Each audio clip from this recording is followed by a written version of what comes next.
சனியும் கேதுவும் யாராவதுக்கு சேர்ந்துருக்குமல்ல, அவங்க பெருத்த கடனாளியாக இருப்பாங்க. என்னங்க, சனியும் கேது சேர்ந்தாலே ஆல்ரெடி அவங்க கடனாளி ஆயிடுவாங்க. அவங்களுக்கு பரிகாரமே என்னென்னா, கரடி போய் பார்த்துட்டு வர்றது தான். கரடி நம்மளை பார்க்கணும். என்னங்க ஐயா, கரடி போய் பார்த்துட்டு வர்றது தான். சனியும் கேதுவும் யாருக்கெல்லாம் சேர்ந்துருக்கோ அவங்க ஆல்ரெடி ஒரு கடனில் மாட்டிக்குவாங்க, இல்லாட்டி வம்பில் மாட்டிக்குவாங்க. ஜாமீன் போட்டாவது அந்த கடன் இவர் பக்கம் வந்துடும். அதுலேருந்து மீண்டு வரவே முடியாது. அவர்னால் தீராத கடனாக இருக்கும். அதுக்கு எல்லா கோயிலுக்கு திருச்சி அறையூர் அங்கே இங்கே எல்லாம் போயிட்டு வந்திருப்பாங்க. அதுக்கு உடனே கேட்குற பரிகாரம் எதுன்னு கேட்டிங்கன்னா, சனிக்கும் கேதுக்கும் ஒரே பரிகாரம்.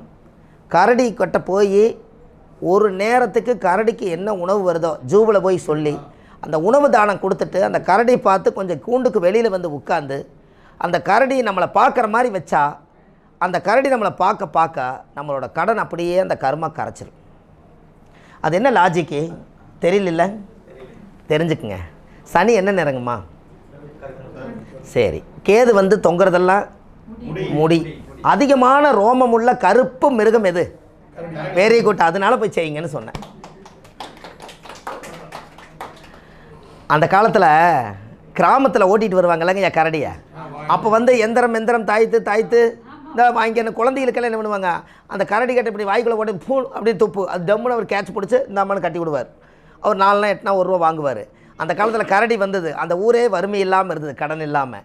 இன்றைக்கி கரடியெல்லாம் இல்லை, எல்லாம் ஜூவில் பிடிச்சி அடைச்சி வச்சு ஃபாரஸ்ட்டு ஒரு கண்ட்ரோல் வச்சுட்டாங்க. ஆனால் ஒரு காலத்தில் இதெல்லாம் வைத்தியம் தானே பார்த்துருக்காங்க. இதெல்லாம் ஆதிகால பரிகாரம் எப்படிங்க ஐயா இருக்குது?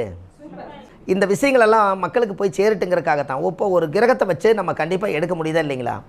இப்போ நல்லா பாருங்கள், ஒருத்தருக்கு சந்திரனும் ராகும் 3 டிகிரிக்குள்ளே இருந்தால் அவங்களுக்கு சாந்தி முகூர்த்தம் தள்ளி போகும். எப்படிங்க ஐயா? சந்திரனும் ராகும்.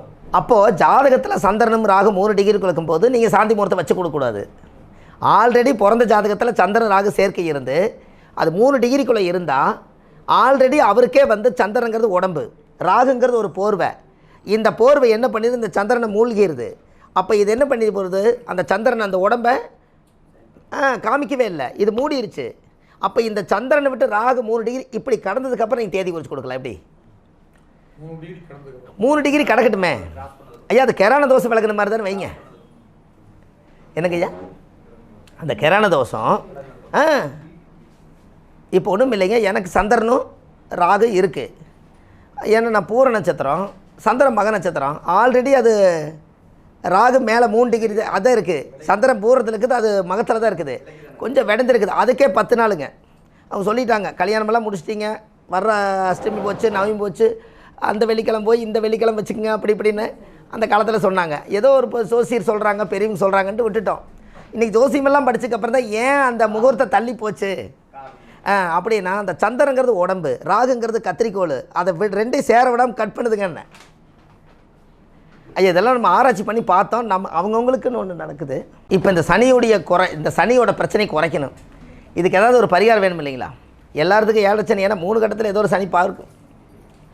இந்த 7 சனியோட தாக்கம் குறையணுன்னா என்னால் திருநள்ளாறு கோயில் போய் கும்பகோணம் போய் நான் இருந்து ரூம் போட்டு தங்கி குளித்து என்னால் முடியாதுங்க ஐயா. என் உடம்புல அந்த சனியோட தாக்கம் இருக்கிறனால நிம்மதியாக தூங்க முடியல, கரெக்டான நேரத்தில் குளிக்க முடியல, போட்ட ட்ரெஸ்ஸுவே நான் போட்டிருக்கேன், என்ன நடக்குதுன்னே தெரியல, எனக்கு புத்தி பேதலைஞ்சு இருக்குதுன்னு சொன்னார்.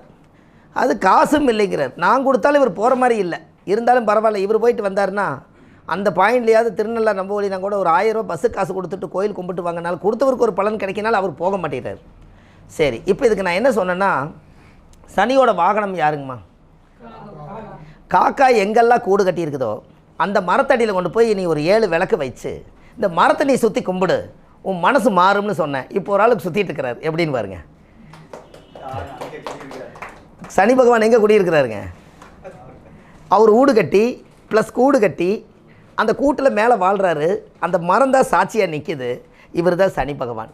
நீ போய் ஒரு 7 தடவை வலமுறை சுற்றி வந்து ஒரு 7 மண் விளக்கு வச்சு நீ சாமி கும்பிட்டு ஒரு நேரம் தலகாணி வைக்காமல் அந்த மரத்தடியிலேயே உன்னை அறிஞ்சாமல் நீ தூங்கு. உனக்கு அவர் ஆசீர்வாதம் பண்ணிட்டு போனது உனக்கே தெரியாது. அதுலேருந்து உன் மனசு மாறுன்னு ஆள் ரெடி ஆகிட்டாருங்க. எப்படி? ஆமாங்க, 7.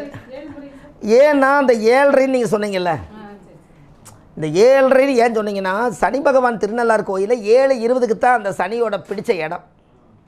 அந்த 7:20க்கு தான் அந்த சேட்டலைட்டே விட்டு பார்த்துருக்காங்க, அது செயல்படலை. அந்த 7:20க்கு சனி வந்து தெப்ப குளத்தில் உட்கார்ந்தது. அதனால் 7:20 இது எப்படி சொல்கிறதுன்னு சொல்லி போட்டு என்ன பண்ணிட்டாங்க, அந்த 7:20லேருந்து அந்த 10 நிமிஷம் முன்ன பின்ன இருந்ததுனால அந்த 7:20 7:20 சொல்லாமல் இது 7:30ன்னு வச்சுட்டாங்க. காலப்போக்கில் ஒரு சண்டை நடந்தவங்க வேறு அங்கே ஒரு 7:30 நடக்குதுங்கிறாங்க.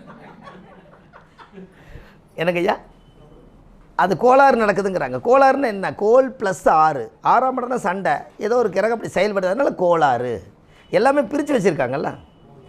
என்னங்க ஐயா, அப்போது அந்த சனி பகவானுக்கு நான் சொன்னேன், ஐயா நான் இன்னும் சந்தனம் குங்குமம் எடுத்துகிட்டு போய் நீ அந்த மரத்துக்கு பொட்டு சந்தனம் வச்சு அதுக்கே விளக்கேற்றி காக்கா கூடு கட்டிக்கிற இடத்துல நீ வச்சு கும்பிடு, உனக்கு நல்லது நடக்கும் பாருன்னு. சிம்பிளாக பரிகாரம். அவர் மனசு மாறிச்சு. ஆனால் அங்கே போயிட்டு வந்தவங்க டயர்டாக இருப்பார், இவர் டயர்டாகலை. இன்னொரு விஷயம் தெரியுங்களா உங்களுக்கு,